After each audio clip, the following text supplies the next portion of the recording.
I'm Steve Johnson, News Director of theDove TV. Watch more videos from the Dove Newsroom at theDove.us.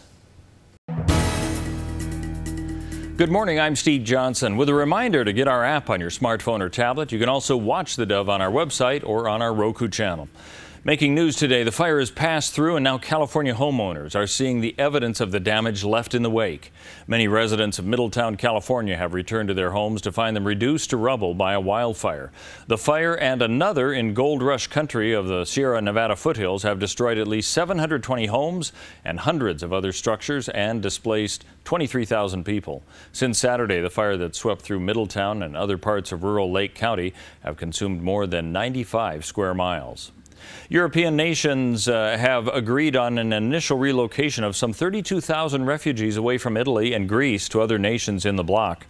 The total still stops short of the 40,000 initially sought and is only a small part of the relocation of another 120,000 refugees under discussion at meetings of the EU interior ministers in Brussels. The EU nations had already agreed in principle on the number in July. Business groups visiting Oregon communities to share their concerns about the possibility of raising the state's minimum wage from $9.25 an hour, already the second highest in the nation. Representative Sal Esquivel says that higher minimum wage has not been helpful in raising people out of poverty. We're the second highest minimum wage in the nation now, next to Washington.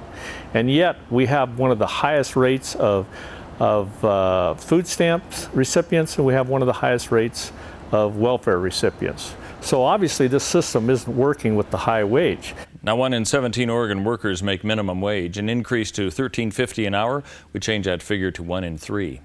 If you look into the skies of southern Oregon this week, you might see one of the last B-17 Flying Fortress bombers flying through the Rogue Valley. The 1944 plane, dubbed Sentimental Journey, is at the Medford Airport, where tours of the plane are being offered, along with flights available this weekend for those who can put down $425 to go for a ride. In World War II, thousands of servicemen were crewmen for the more than 12,700 B-17s that were made as they were stationed throughout the world. Jim Holbrook was a sergeant in World War II and was a member of the crew of a B-17 based in Italy. He took a ride on the B-17 at the airport and says it brought back memories of when he was in Europe. I can't think of another airplane I'd rather be in. A lot of the other planes, we were just happy we weren't in them. And they're a good machine, and we did what we're supposed to do, and it comes out all right. That plane will be at the Medford Airport through this weekend. Let's take a look at the weather scene for our area now. And for Northern California and Wairika, cloudy, a chance of rain, especially tomorrow with a high of only 59, then bouncing up to 71 Thursday. Moving into the Klamath Basin, 59 tonight, down to 54 tomorrow with a chance of rain, up to 80 by Saturday. As we head into the coastal region, 63 today, 65 for Wednesday and Thursday with rain expected both of those days.